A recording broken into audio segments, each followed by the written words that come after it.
안녕하십니까. 대구 신암동 우리교회 용현 목사입니다. 성경 톡방송 100번째 시간을 시작하도록 하겠습니다. 오늘 함께 나눌 말씀은 히브리서 13장 1절로 8절 말씀입니다. 히브리서 13장 1절로 8절 형제 사랑하기를 계속하고 손님 접대하기를 잊지 말라. 이로써 부지 중에 천사들을 대접한 이들이 있었느니라. 자기도 함께 갇힌 것 같이 갇힌 자를 생각하고 자기도 몸을 가졌은즉 학대받는 자를 생각하라. 모든 사람은 혼인을 귀히 여기고 침소를 더럽히지 않게 하라. 음행하는 자들과 간음하는 자들을 하나님이 심판하시리라. 돈을 사랑치 말고 있는 바를 족한 줄로 알라. 그가 친히 말씀하시기를 내가 과연 너희를 버리지 아니하고 과연 너희를 떠나지 아니하리라 하셨느니라.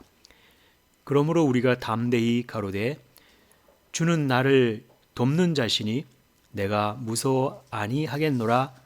사람이 내게 어찌하리요 하노라. 하나님의 말씀을 너희에게 이루고 너희를 인도하던 자들을 생각하며 저희 행실의 종말을 주의하여 보고 저희 믿음을 본받으라. 예수 그리스도는 어제나 오늘이나 영원토록 동일하시니라. 아멘. 어느덧 성경 톡방송 이제 100회째를 맞이하게 되었습니다. 1년을 52주로 볼 때에 2년이라고 하는 그 기간을 보면 104주라고 하는 그 기간이 있는데요. 104주 중에 약 2, 3주 정도의 결방을 감안한다라고 하면 이제 방송 시작 후 100회가 되었다라고 하는 것은 만 2년이 되었다라고 하는 것입니다. 지난 95회 방송 때 100회까지 하고 그 이후에는 당분간 방학을 갖겠다라고 했던 그 말씀대로 오늘 방송을 끝으로 당분간 방송을 쉬도록 하겠습니다. 창세기 1장 3절에 빛이 있으라 하매 빛이 있었고 그렇게 나오고 5절에 가서 저녁이 되고 아침이 되니 이는 첫째 날이라 할 때 이 날이라고 하는 게 욤이라고 하는 단어인데 덥다 이런 뜻입니다.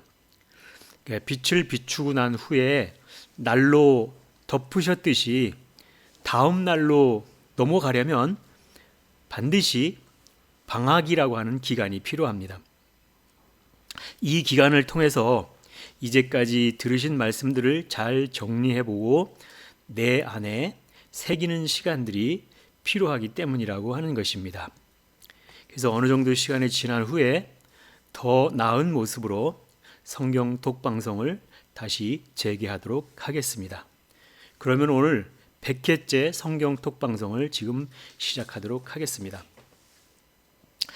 지난주에는 주 뼈대와 골격과 같은 성경의 전체 구조에 대해서 말씀을 드렸습니다. 그래서 다시 한번 좀 요약을 좀 해보면 창세기 2장 10절로 14절에 나오는 그 내용을 보면 에덴에서 발원한 네 강에 대한 말씀이 나온다 그랬습니다. 그래서 에덴에서 발원한 네 강은 비손, 기혼, 히데겔, 유브라데라고 하는 네 강의 이름이 나와 있고 비손 강에는 금, 베델리엄, 호마노도 있더라. 그렇게 기록을 하는 것을 보게 됩니다. 그리고 이어지는 기온, 히데겔, 유프라데 강은 기온 강은 구스 온 땅에 둘렸고 히데겔은 아수르 동편으로 흐르며 그 다음에 유프라데 강에 대한 것은 강 이름만 나와 있고 다른 언급이 없었다라고 하는 것을 아마 아셨을 것입니다.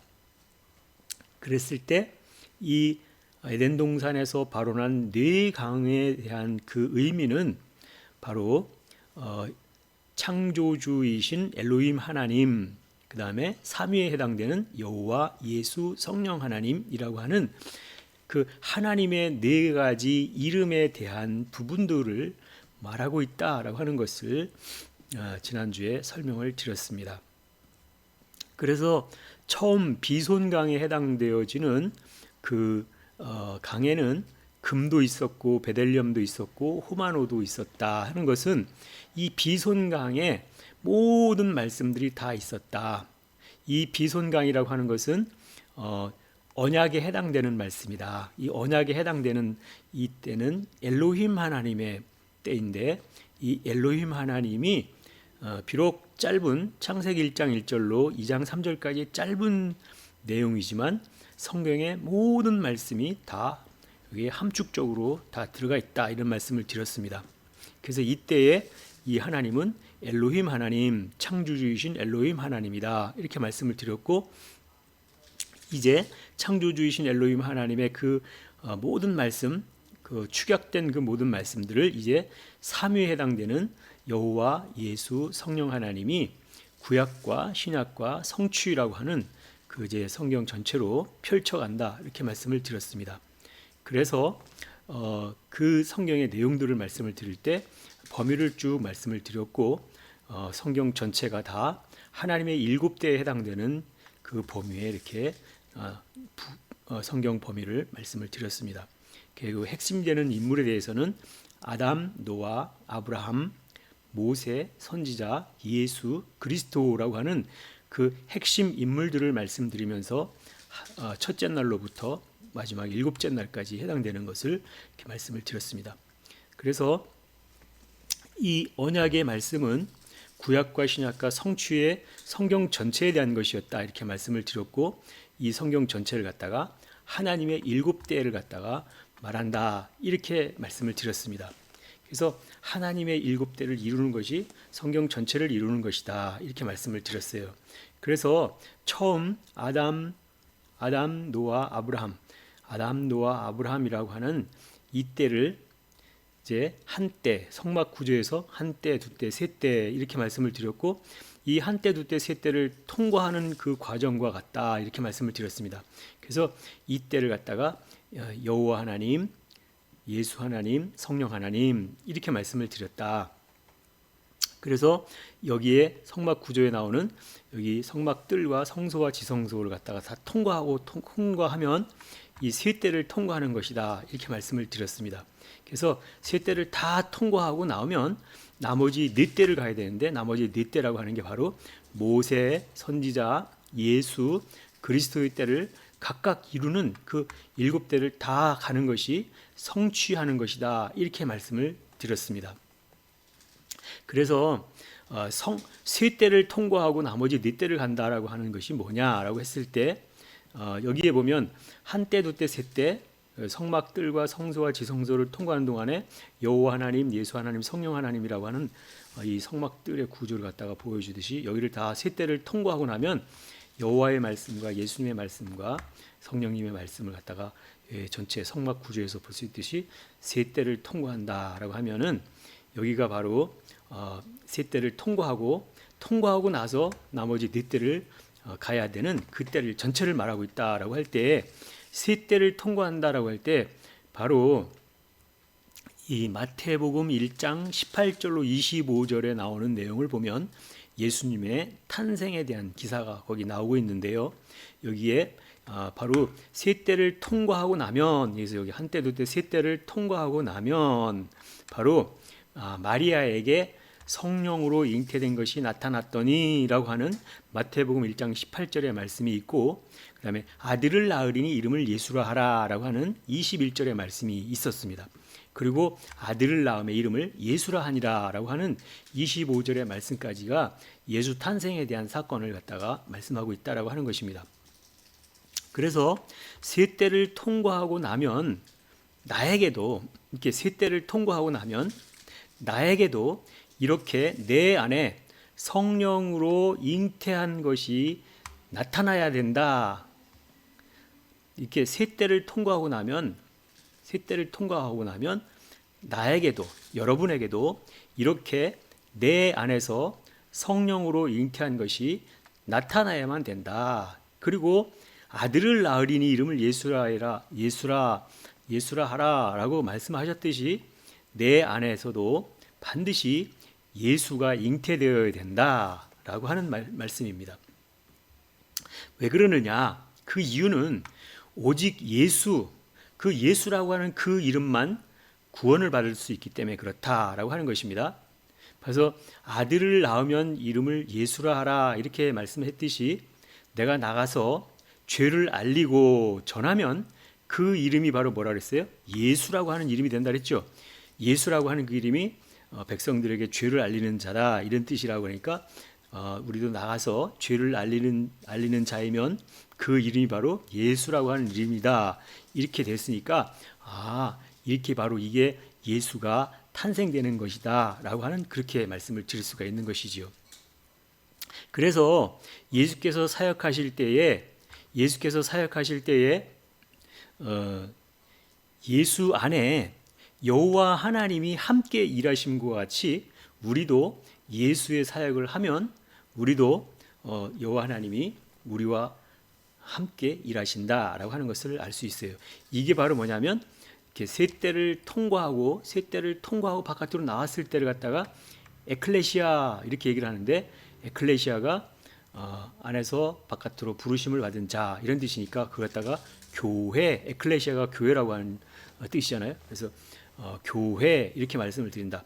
교회의 그 원래 사명이 무엇인가요? 나가서 전하고 증거하는 그게 바로 교회의 사명이다라고 하는 것을 말씀을 드릴 수가 있듯이 바로 세 때를 통과하고 나왔다라고 하면 이제 바로 다 예수의 그 사명을 감당하는 그런 대상이다라고 하는 거죠. 그 대상자가 바로 우리라고 하는 것이죠. 그래서 우리가 그 일들을 감당하면 우리가 예수의 일을 감당하는 것이 되어지고 그 일을 감당할 때 뭐라고 말씀하셨냐면 모세가 나와 같은 선지자 하나를 세우리니 이렇게 말씀을 했던 것처럼 예수께서 사역을 하시면 그 예수가 어떤 사역을 하는 것이냐 바로 모세의 사역을 하는 것이다. 그 다음에 모세의 사역을 하는 것뿐만 아니라 이제 계속해서 나가서 증거하고 전하는 사역은 선자의 사역을 하는 것이다. 이렇게도 말씀을 드릴 수 있습니다. 그래서 그 사역을 하고 하면 바로 그때 그 사역을 인자 예수로서의 사역을 하는 것이다. 이렇게 말씀을 드릴 수가 있는 것이죠. 그래서 예수님이 스스로 얘기할 때 인자에 온 것은 하면서 이렇게 예수님 자신을 갖다가 인자 이렇게 안드로포스 휘오스 사람의 아들 이렇게 말씀하고 있다라고 하는 것이죠. 그래서 예수의 사역을 할 때 바로 온전한 사람이 된다라고 하는 것을 말씀을 드릴 수가 있습니다.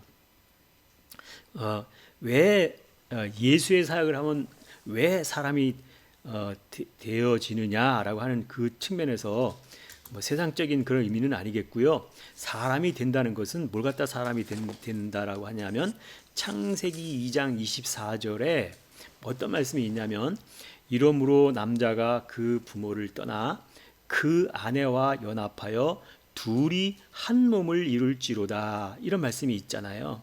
그래서 여기에 남자가 여자와 연합하여서 한 몸을 이루었을 때를 사람이 된다 이렇게 말씀을 하고 있으니까 여기서 좀 더 부연 설명을 드리면 그 신약 성경에 보면 씨 뿌리는 비유에 대한 말씀이 나오는데 그 씨 뿌리는 비유에서 씨는 곧 말씀이라고 그랬으니까 여기서 씨가 곧 말씀이라고 그랬으니까 온전한 씨를 가진 자라고 하면 그 사람을 갖다가 남자 이렇게 얘기를 한다라고 하죠. 그 다음에 씨를 갖기 위해서 이제 배우는 자이면 그를 갖다가 여자 이렇게 얘기를 한다는 것입니다. 씨를 가졌으면 남자, 씨를 갖기 위해서 배우는 자이면 여자 이렇게 얘기를 한다는 거예요. 그래서 아직 씨가 없지만 씨를 가질 수 있도록 계속해서 말씀을 전해주는 그 사역을 계속하면 그 여자가 뭐가 되냐면 처녀가 되어진다라고 하는 것입니다. 좀 우리 성경으로 우리 말로 보면 이해가 안 되죠? 씨를 가진 자가 씨를 갖기를 원하는 자에게 계속해서 말씀을 계속해서 전해주면 그래서 그 사역을 하게 되면 그 여자, 배우는 자가 여자라 그랬으니까 그 여자가 처녀가 된다 이렇게 얘기를 하니까 이게 무슨 소리야 이렇게 얘기하잖아요. 여기서 처녀 그러면 처녀를 뭘 갖다 처녀라고 이렇게 얘기하냐면 파르테노스를 갖다 처녀 이렇게 얘기를 하는 것입니다. 그래서 파르테노스를 갖다 처녀 이렇게 얘기를 하는데 보통 처녀 그러면 혼인하지 아니한 딸을 갖다가 처녀 이렇게 보통 얘기를 하는데 물론 그런 뜻도 있지만 처녀라고 하는 그 뜻을 갖다가 보면 파르테노스라고 하는 그 단어의 뜻을 보면 더럽히지 않은 남자다라고 하는 뜻이 있다라고 하는 것입니다. 그래서 여기 이제 잠깐 이 부분을 좀 설명을 드릴 터인데요. 마태복음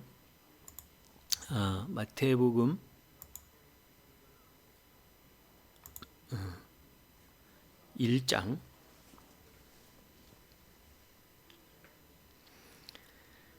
여기 보면 처녀라고 하는 말씀이 있잖아요. 23절에 보면 보라 처녀가 잉태하여 아들을 낳을 것이요 그 이름을 임마누엘이라 하리라 할 때 이 처녀라고 하는 이 처녀를 쳐서 찾아보면 1장 23절에 처녀라고 하는 그 단어는 바로 뭐냐면 여기 파르테노스라고 하는 이 단어가 처녀 이렇게 우리말로는 처녀다 이런 뜻인데요. 이 파르테노스 처녀라고 하는 게 기원은 불분명한데 처녀 함축적으로 결혼하지 않은 딸 그 다음에 여기 보면 어떤 뜻이냐면 기원은 불분명하다 함축적으로 결혼하지 아니하는 딸 그러면 더럽히지 않은 남자 이게 중요한데요. 더럽히지 않은 남자라고 하는 뜻이 있다라고 하는 거예요. 처녀가 어떤 뜻이라고요? 우리가 알고 있는 그런 뜻 당연한 뜻 말고 여기서 중요한 것은 더럽히지 않은 남자다. 처녀라고 하는 것은 이제 남자가 되었다는 거죠. 근데 겉으로는 드러나지 않지만 남자가 되었다라고 하는 것은 뭐예요? 씨를 가지고 있다는 거죠. 그러니까 이 처녀가 더럽히지 않은 남자다. 더럽히지 않은 남자다. 이런 뜻이라고 하는 것이죠. 이걸 갖다 우리는 동정녀 이렇게 얘기하잖아요. 그 예수께서 탄생하실 때 동정녀에서 탄생하셨고 뭐 이렇게 얘기를 하는데 동정녀 또는 처녀라고 하는 것은 뭐예요? 우리가 생각하는 그냥 시집가지 않은 그 딸을 갖다가 처녀라고 그런다. 우리는 보통 그러는데 여기 나온 이 처녀라고 하는 뜻을 보니까 중요한 뜻이 있었지요. 여기 뭐예요? 더럽히지 않은 남자 이렇게 얘기를 하고 있어요. 그럼 이 처녀라고 하는 이 단어 속에는 이제 씨를 가졌다라고 하는 건 뭐예요? 남자가 됐다는 얘기는 씨를 가졌다는 얘기죠. 하나님의 말씀을 가진 자로구나라고 하는 것을 알 수 있다라고 하는 것이지요. 그래서 이제 이제 처녀가 이제 장성해서 이제 혼인을 해가지고 자녀를 낳으면 어머니라고 하는 것이 되는 것이죠.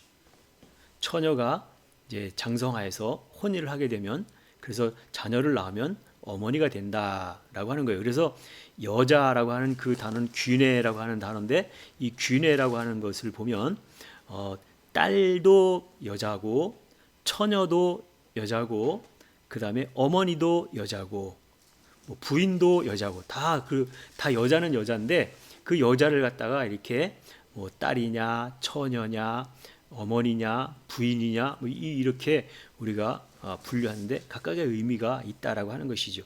그랬을 때 여기서 우리가 보통 남자와 여자가 연합하여서 한 몸을 이룰지니라 창세기 2장 24절에 그러니까 한 몸을 이룰지니라 그랬을 때 한 몸을 이루면 그때 이제 진정한 사람이 된다 이렇게 말씀을 하고 있으니까 여기서 씨 하면은 씨는 곧 말씀이라고 그랬고 말씀을 가진 남자가 처녀에게 말씀을 넘겨주는 그런 과정 중에 성령으로 잉태된 것이 나타났다면 아들을 낳을 것이다 그랬잖아요. 그래서 남자와 여자가 연합하여 한 몸을 이루는 것을 통해서 이제 사람이 되는 것이다 이렇게 말씀을 드리는 거죠. 반드시 사람이라고 하는 것은 남자 혼자만도 사람이 안 되고 여자만도 사람이 안 된다라고 하는 거예요. 그래서 반드시 사람이라고 하는 안드로포스라고 하는 것이 사람이 되려면 반드시 남자와 여자가 연합을 이루어서 한 몸을 이룰 때에 그것을 갖다가 사람 이렇게 말씀을 드릴 수 있다라고 하는 거예요. 그래서 이걸 갖다가 우리가 말로 설명하면 잘 이해가 안 될 텐데, 그래서 말씀을 통해서 한번 이해를 해보자라고 하는 것입니다. 말씀을 통해서 이해만 해야만 되는데, 예를 들어서 예수의 사역을 하면, 예수의 사역을 한다라고 하는 것은 가서 끊임없이 죄를 알리는 게 예수의 사역이잖아요. 그래서 예수의 사역을 하면 가서 죄를 알리는 자가 되면 그 이름이 뭐라고요? 예수라고 하는 그 이름이 된다고 그랬죠. 그래서 죄를 밝혀주면 그 자체가 예수의 사역을 하는 것인데, 이때를 갖다가 뭐라고 그랬냐면 인자 예수 이렇게 얘기한다라고 하는 것이죠. 그래서 예수님이 오셔서 예수의 사역을 감당할 때 그때를 갖다가 내가 인자다 이렇게 인자에 온 것은 하면서, 예수님이 인자에 온 것은 뭐 이렇게 해가지고 예수님 스스로 자신을 갖다가 인자, 사람의 아들 이렇게 얘기를 했다라고 하는 것이죠. 그래서 왜 예수님을 갖다가 사람의 아들, 사람 이렇게 얘기하느냐면 반드시 그 이유가 있다라고 하는 것이지요. 바로 뭐냐면 그 예수의 사역을 한다라고 할 때, 예수의 사역을 한다고 할 때 그때 예수가 바로 인자 예수인데, 인자 예수 하면 예수님 안에 누가 계시냐면 성부이신 여호와 하나님이 함께 일하고 계신다라고 하는 것입니다. 제 말이 아니라 요한복음 10장 30절에 보면 나와 아버지는 하나이니라 하는 말씀을 하고 있어요. 그래서 예수님이 그랬잖아요. 나와 아버지는 하나이니라 그랬어요. 그럴 때 남자와 여자가 연합된 하나를 이룬 상태가 바로 뭐예요? 나와 아버지는 하나이니라, 이 상태가 된 거죠. 그래서 이거를 갖다가 좀 이해를 돕고자 요한복음 14장 6절로 11절 말씀을 한번 볼게요. 요한복음 6장 요한복음 6장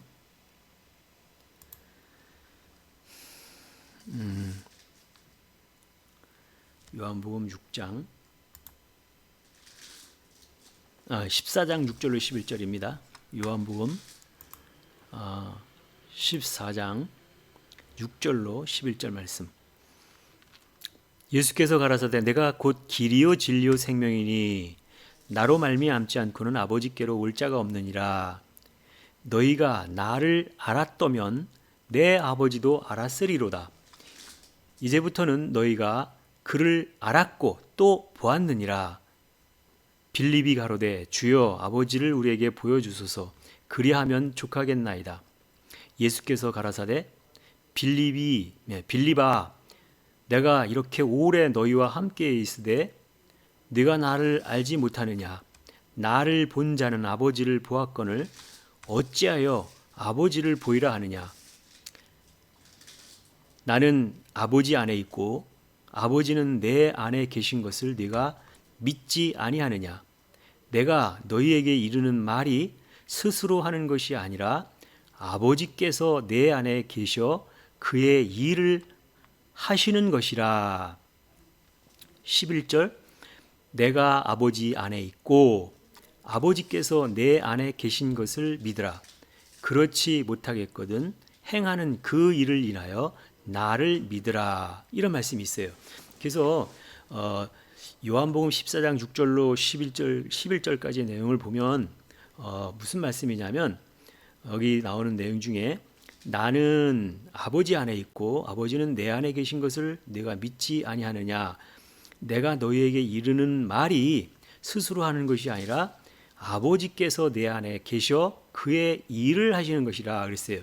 그래서 이 말씀은 이제 예수님께서 말씀하시고 예수님께서 사역을 하시지만 예수님이 하시는 말이 아니라 내가 너희에게 이르는 말이 스스로 하는 것이 아니라 아버지께서 내 안에 계셔 그의 일을 하시는 것이다. 그러니까 아버지께서 일하시는 것이다 이렇게 말씀하시고 있는 것이지요. 그래서 예수님께서 사역을 하는 그 사역이 예수님의 사역이지만 실제로는 누구의 사역이냐? 예수님의 사역이지만 예수님의 사역일 뿐만 아니라 여호와 하나님께서 사역하시는 것이다. 이렇게 알 수 있다라고 하는 것이죠. 그래서 여기에 보면 이제 남자와 여자가 연합하여 한 몸을 이룰지라 했을 때 그 상태처럼 바로 예수님과 여호와 하나님이 한 몸으로 계시잖아요. 하나로 계시다라고 하는 거예요. 그래서 요한복음 10장 30절로 나와 아버지는 하나이니라 라고 이렇게 말씀하셨듯이 남자와 여자가 연합된 하나를 이룬 상태이 바로 상태라고 하는 것을 여기서 보여줬다고 하는 것이죠. 요한복음 14장에 그런 말씀을 하고 있다. 특별히 요한복음 14장 10절에 그런 말씀을 하고 있다라고 하는 것입니다. 나는 아버지 안에 있고 아버지는 내 안에 계신 것을 너희가 알지 아니하느냐. 내가 너희에게 이르는 말이 스스로 하는 것이 아니라 아버지께서 내 안에 계셔 그 일을 하시는 것이다. 이렇게 말씀하고 있다라고 하는 것입니다.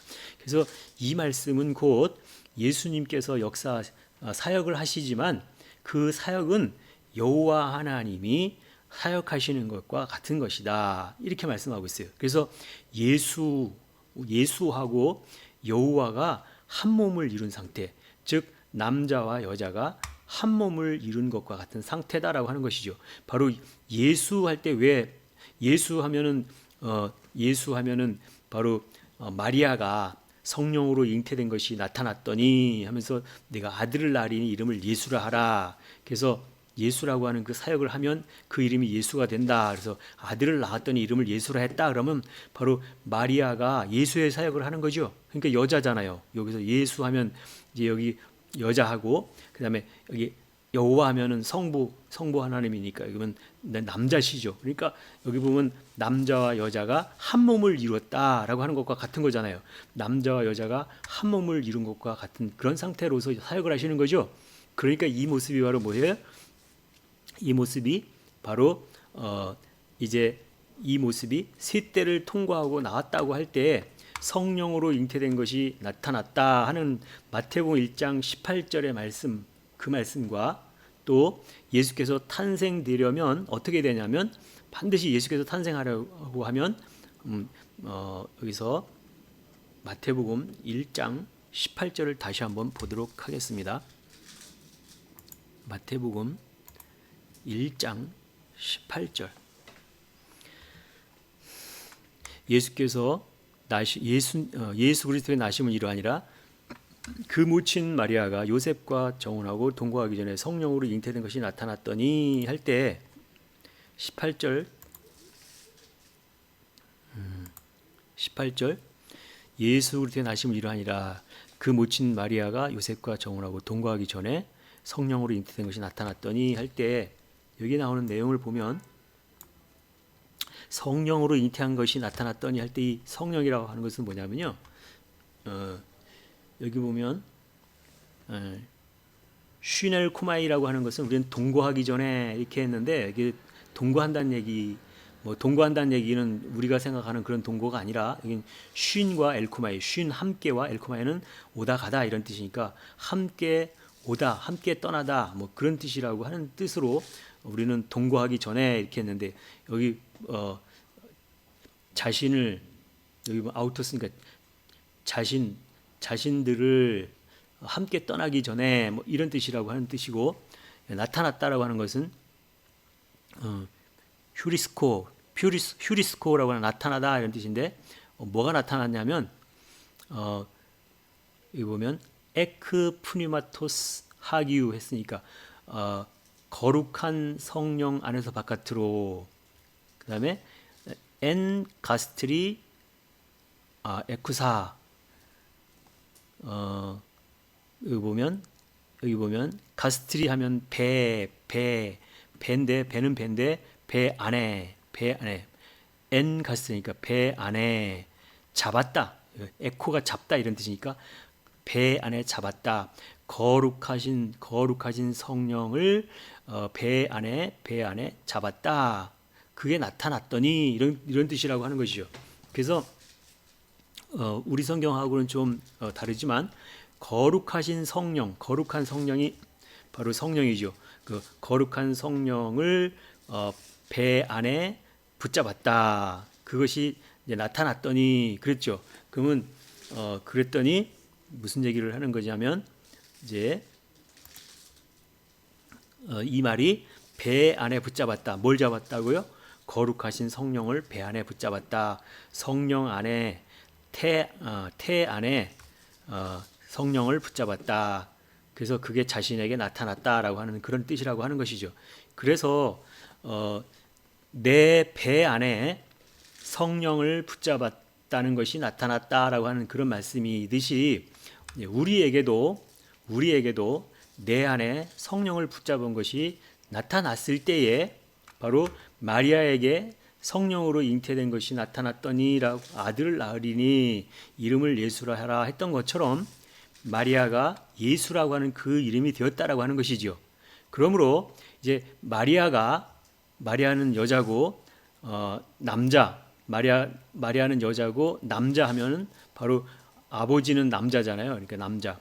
그래서 마리아와 그다음에 여기 성부가 함께 한 몸을 이루었다 할 때 남자가 여자와 한 몸이 되어서 사역하는 모습이다라고 하는 것을 여기서 보여줬다는 거예요. 이 모습이 바로 남자와 여자가 연합하여 한 몸이 된 그런 모습으로 바로 이때가 인자 예수 이렇게 얘기를 한다라고 하는 거죠. 그래서 이때를 갖다가 온전한 사람을 이룬 상태다라고 이렇게 말씀을 드리는 거라고 말씀을 드렸어요. 그래서 이 말씀이 에베소서 4장 13절에 나와 있는 그 말씀과 한번 연결지어서 보면 우리가 다 하나님의 아들을 믿는 것과 아는 일에 하나가 되어 온전한 사람을 이루어 그랬잖아요. 이 말씀이 바로 뭐냐면 하나님의 아들을 믿는 것과 아는 일에 하나가 된다라고 하는 이것으로 통하여서 이제 온전한 사람을 이루어 그랬죠. 온전한 사람을 이루었다라고 할 때 온전한 사람이 누구예요? 온전한 사람을 이루었다라고 하는 것은 바로 인자 예수가 되었다는 거죠. 인자 예수가 되었을 때 온전한 사람을 이루었다 이렇게 말하는 거죠. 제가 하는 말이 아니라 에베소서 4장 13절에 이 온전한 사람을 이루려면 어떻게 된다고요? 먼저는 우리가 다 하나님의 아들을 믿는 것과 아는 일에 하나가 되어 온전한 사람을 이루어 이렇게 됐죠. 그래서 우리가 다 하나님의 아들을 아는 것과 믿는 일에 하나가 되었을 때 바로 이제 하나님의 아들을 믿는 것과 아는 일에 하나가 된다라고 했을 때 온전한 사람이 된다라고 했으니까 바로 그것이 되기 위해서는 인자 예수께서 사역을 하셨듯이 그렇게 사역을 하면 나와 내 안에 역사하시는 하나님과 이렇게 하나가 되어서 온전하게 하나를 이루어서 사람을 이루어진다. 그러니까 그게 남자와 여자가 연합해서 온전한 사람을 이루는 것과 같다라고 하는 그런 뜻을 말씀을 드렸어요. 그 사역을 통해서 온전한 사람을 이루고 나면 바로 그 이후에 되어지는 일이 바로 뭐냐면 그리스도의 장성한 분량이 충만한 데까지 이르리니라고 하는 에베소서 4장 13절에 이제 그 하반절 이하의 말씀을 갖다가 이루는 거죠. 바로 이 말씀을 이루게 되는 것이 하나님의 일곱 대인 그리스도가 되는 것이다. 그래서 그리스도까지 가면 일곱 대를 다 통과하는 것이다. 이렇게 말씀을 드렸죠. 하나님의 일곱 대라고 하는 전체를 다 통과하면 거기 성경 전체를 통과하는 거라고 그렇게 말씀을 드렸고 바로 그리스도 때가 되면 일곱 대를 통과하는 것이다. 이렇게 말씀을 드린 것을 아마 기억하실 것입니다. 그래서 이제 이 내용과 함께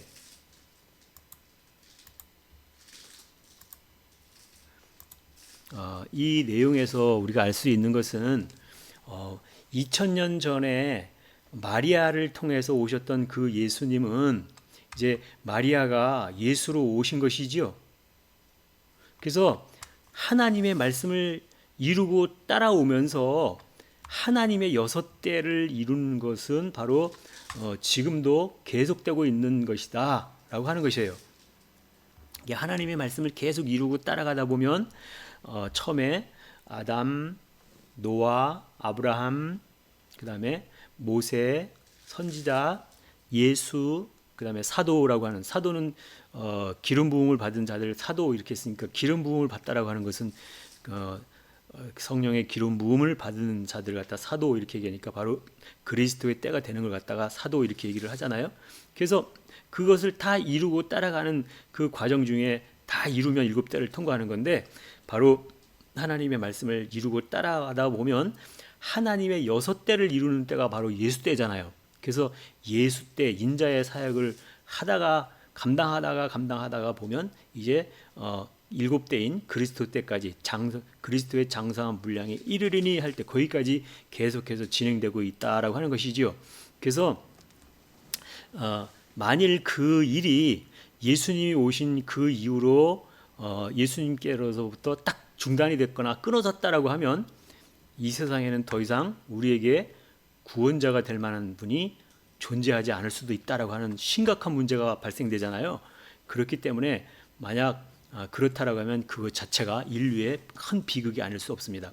그래서 그러나 다행인 것은 뭐냐면 히브리서 13장 8절의 말씀처럼 예수 그리스도는 어제나 오늘이나 영원토록 동일하시니라 라고 하는 말씀, 오늘 우리가 본문으로 읽었던 말씀 중에 히브리서 13장 8절의 말씀을 보겠습니다. 히브리서 13장을 1절부터 8절까지 쭉 읽었는데요. 8절에 보면 예수 그리스도는 어제나 오늘이나 영원토록 동일하시니라 라고 하는 말씀이 있어요. 그래서 여기에 나오는 이 내용을 보니까 예수 그리스도는 어제나 오늘이나 영원토록 동일하시다. 그러면 어제나 오늘이라 영원토록이라면 어제는 과거고 오늘은 현재고 영원토록이라고 하는 미래에 일어날 일에 대한 것을 갖다 말하니까 과거, 현재, 미래의 그 모든 때에 예수 그리스도는 동일하게 있다라고 하는 그런 뜻이죠. 예수 그리스도는 어제나 오늘이나 영원토록 동일하게 있다. 여기 보면 어제나, 여기 보면 오늘이나 영원토록 동일하게 있다.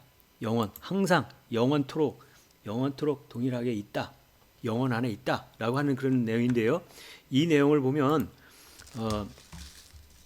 여기에 히브리서 13장 8절에 예수 그리스도는 어제나 오늘이나 영원토록 동일하시니라.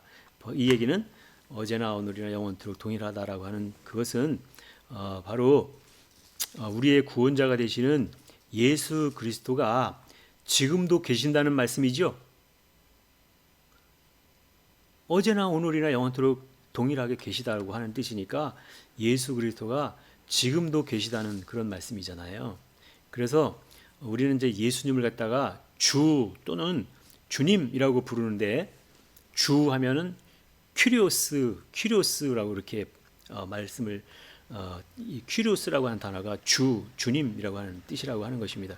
이 주라고 하는 것은 뭘 갖다 주라고 그러냐면, 큐리오스가 육신을 덧입고 오신 하나님을 갖다가 큐리오스 이렇게 얘기를 한다라고 하는 것입니다.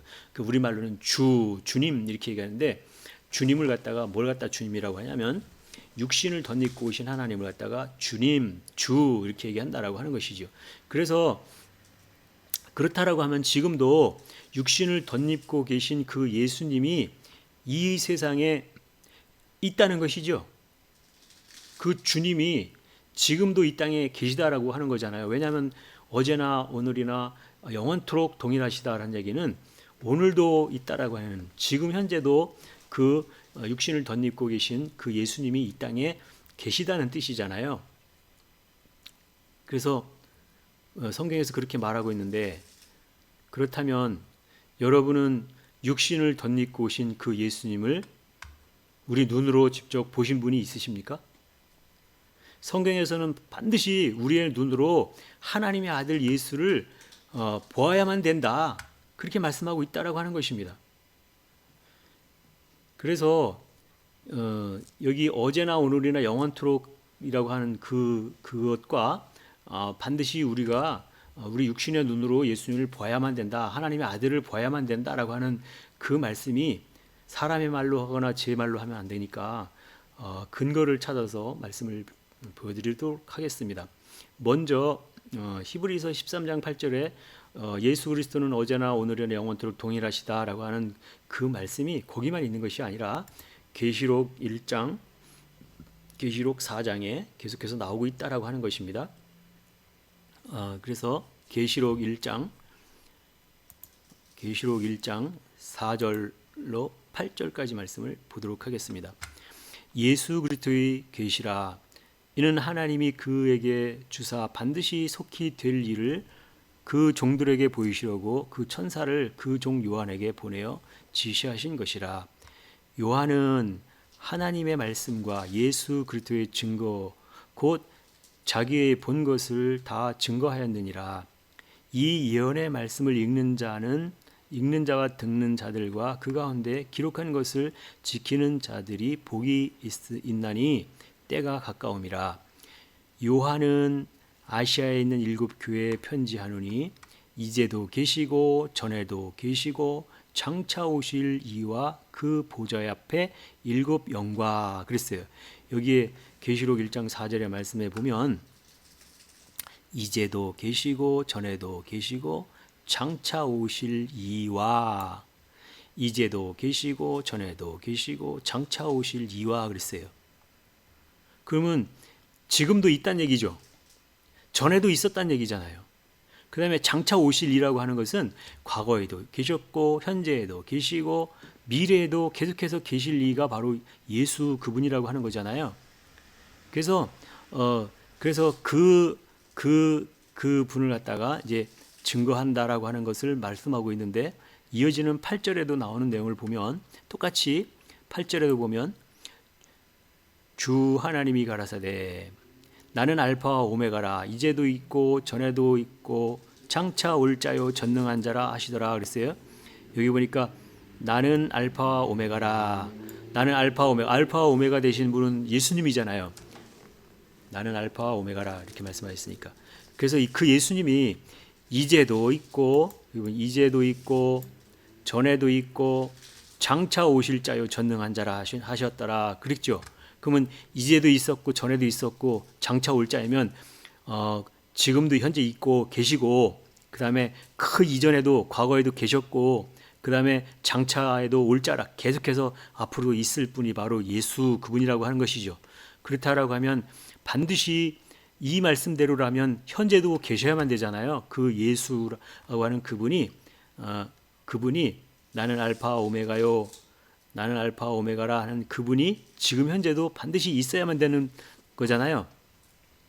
그래서 이 말씀대로 계시록 1장 4절에도 말씀하고 이제도 계시고 전에도 계시고 장차 오실이라고 말씀하셨고, 8절에도 이제도 있고 전에도 있고 장차 올 자요 전능한 자라.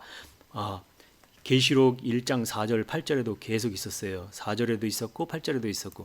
그러면 이제 계시록 4장에 가서도 한번 보겠습니다. 계시록 4장에 8절에 가서 보면 여기 보면 5절부터 보겠습니다.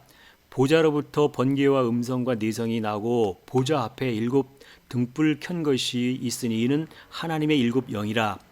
보좌 앞에 수정과 같은 유리 바다가 있고 보좌 가운데와 보좌 주위에 4 생물이 있는데 앞뒤에는 눈이 가득하더라.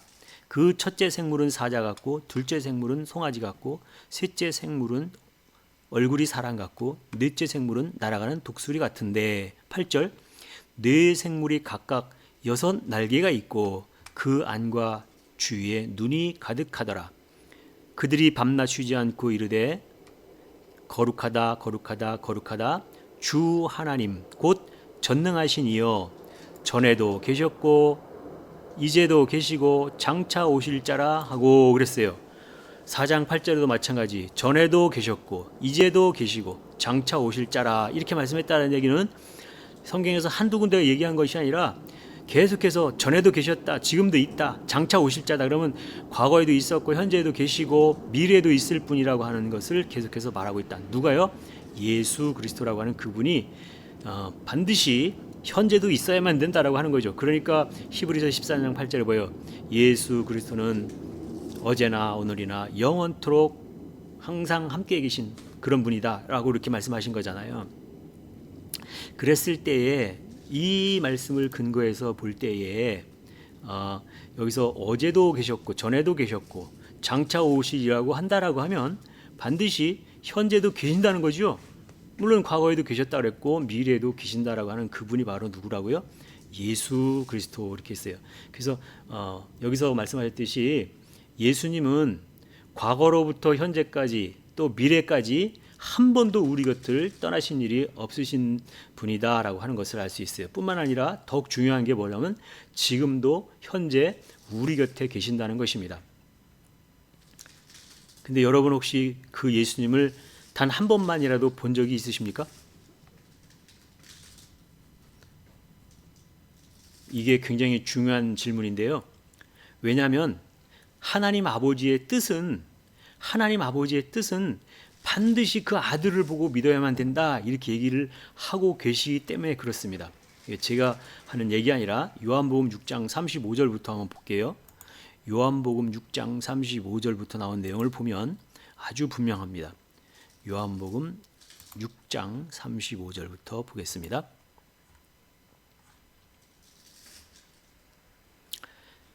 예수께서 가라사대 내가 곧 생명의 떡이요 내게 오는 자는 결코 줄이지 아니할 터이요 나를 믿는 자는 영원히 목마르지 아니하리라. 그러나 내가 너희더러 이르기를 너희는 나를 보고도 믿지 아니하는도다 하였느니라.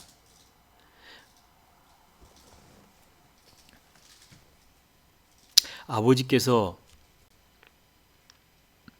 내게 주시는 자는 다 내게로 올 것이요 내게 오는 자는 내가 결코 내어 쫓지 아니하리라. 내가 하늘로서 내려온 것은 내 뜻을 행하려 함이 아니요 나를 보내신 이의 뜻을 행하려 함이니 나를 보내신 이의 뜻은 내게 주신 자 중에서 내가 하나도 잃어버리지 아니하고 마지막 날에 다시 살리는 이것이라. 40절이 중요합니다. 40절 내 아버지의 뜻은 아들을 보고 믿는 자마다 영생을 얻는 이것이니 마지막 날에 이를 다시 살리리라 하시니라. 이렇게 말씀하고 있다라고 하는 것이지요. 여기서 40절에 내 아버지의 뜻은 하나님 아버지의 뜻은 뭐라고요? 아들을 보고 믿는 자마다 영생을 얻는 이것이다 그랬어요. 반드시 아들을 보고 믿어야 되죠. 반드시 아들을 보고 믿어야 돼요. 아들을 보지도 않았는데 어떻게 믿을 수가 있겠습니까? 그래서 반드시 아버지 하나님의 뜻은 내 아버지의 뜻은 해가지고 반드시 어떻게 되냐면 아들을 보고 믿어야 된다 그랬어요. 그래서 먼저 히브리서에도 히브리서 13장 나오는 얘기 중에도 부지 중에 천사를 섬겼던 자가 있었다 그랬듯이 바로 아브라함이 그랬잖아요. 아브라함이 부지 중에 어떤 천사가 왔을 때 그를 갖다가 부르면서 섬겼던 모습들이 있습니다. 여기 주 하면 헬라어로다가는 큐리오스인데 그래서 큐리오스 하면 주님 이렇게 얘기하는데 바로 주 대신 예수님은 지금 우리 곁에 반드시 살아 계신다라고 하는 것입니다. 그래서 주 하면 히브리어로는 아도나이, 헬라어로다가는 큐리오스 이렇게 단어가 그런데요. 이 아도나이라고 하는 것은 아브라함이 부지 중에 천사를 만났을 때 아도나이 이렇게 얘기했어요. 주님 이렇게 불렀다는 것이죠. 그리고 예수님의 제자들이 예수님을 갖다가 주님 이렇게 불렀어요. 그래서 여기서 주라고 하는 것은 큐리오스인데 큐리오스라고 하는 것은 육신을 덧입고 오신 하나님을 갖다가 큐리오스 이렇게 얘기한다라고 하는 것입니다. 그렇다라고 하면 예수님은 귀신이나 영적인 존재로만 이렇게 오시는 것이 아니라 귀신같이 그런 귀신 같은 영적인 존재로만 오시는 것이 아니라 반드시 육신을 입으신 모습으로 우리 곁에 자연스럽게 와 계신다는 것입니다. 그래서 여러분도 이제 그 육신을 덧입고 이 땅에 오신 예수님을 만나셔야만 된다라고 하는 것입니다. 왜냐하면 요한복음 6장 40절에 내 아버지의 뜻은 아들을 보고 믿는 자마다 영생을 얻는 이것이니라고 했잖아요. 그래서 아버지의 뜻이 뭐라고요? 아들을 보고 믿는 자다. 아들이 누구예요? 예수 그분이 아들이시죠. 하나님의 아들 예수. 그러니까 아들을 보고 믿는 자마다, 그러니까 반드시 보아야만 되죠. 아들을 보아야만 된다. 그리고 믿어야만 된다. 아들을 보고 믿는 자마다 영생을 얻는 이것이니, 아들을 보지도 못했는데 어떻게 믿습니까? 아들을 보아야만 믿게 된다라고 하는 것이죠. 그래서 여기서 아들을 보아야만 된다라고 하는 것은 이제 반드시 우리 주변에도 육신을 덧입고 오신 예수가 계신다라고 하는 것을 한번 잘 찾아보시기 바랍니다. 그래서 우리는 반드시 그분을 보고 믿어야 된다. 아들을 보지 못했는데 어떻게 그걸 믿을 수가 있겠느냐라고 하는 것입니다. 그래서 믿는다라고 하는 그런 의미도, 믿음이라고 하는 것은 뭐 허상을 쫓는 것이 아니라, 믿음이라고 하는 것은 믿음은 바라는 것들의 실상이요 이렇게 말을 할 때 믿음은 바라는 것은 소망이니까 믿음은 소망하는 것의 실체가 되는 것을 믿는 것이다 이렇게 얘기를 했으니까 반드시 그 실체가 되신 분이 반드시 있다라고 하는 것이죠. 우리가 믿노라 할 때 뭘 믿노라 하면 내가 간절히 바라는 것은 뭘 바라는 거예요? 하나님의 아들 되는 걸 우리가 바라고 있잖아요. 그걸 소망이라고 하잖아요. 근데 반드시 믿음은 내가 바라는 것, 내가 뭔가를 바랬던 그 바라는 것이 실체가 되어지는 걸 갖다가 믿음이다 이렇게 말씀을 했다라고 하는 것이죠. 그렇기 때문에 만약에 실체가 없다라고 하면, 이 세상에 육신을 덧입고 오신 그 하나님이 없다라고 하면, 예수님이 없다라고 하면, 그건 만약에 어떤 말씀이냐면 히브리서 13장 8절 예수 그리스도는 어제나 오늘이나 영원토록 동일하시니라, 이 말씀이 거짓입니까? 성경 말씀은 한 말씀도 거짓이 없잖아요. 근데 하나님은 히브리서 13장 8절을 통해서 예수 그리스도는 어제나 오늘이나 영원토록 동일하시다. 예수 그리스도는 어제도 있었고 오늘도 있었고 장차에 계속해서 계실 분이다라고 그렇게 말씀하니까 지금 현재 예수가 계시다라고 하는 것이죠. 만약에 안 계시면 바로 히브리서 13장 8절, 그 다음에 계시록 1장 4절, 계시록 1장 8절, 계시록 4장 8절 모든 것이 다 그러면 그 말씀들이 거짓말입니까? 하나님은 절대 거짓이 없으신 분이다라고 하는 것을 말씀을 통해서 오늘날도 예수님이 반드시 이 세상에 우리와 함께 계시는구나. 근데 우리가 그분을 알아보지 못하는구나 라고 하는 것입니다. 그래서 주변에 정말로 이 땅에 육을 입고 오신 그 예수께서 계신 것을 한번 찾아보시기를 바라겠습니다. 감사합니다.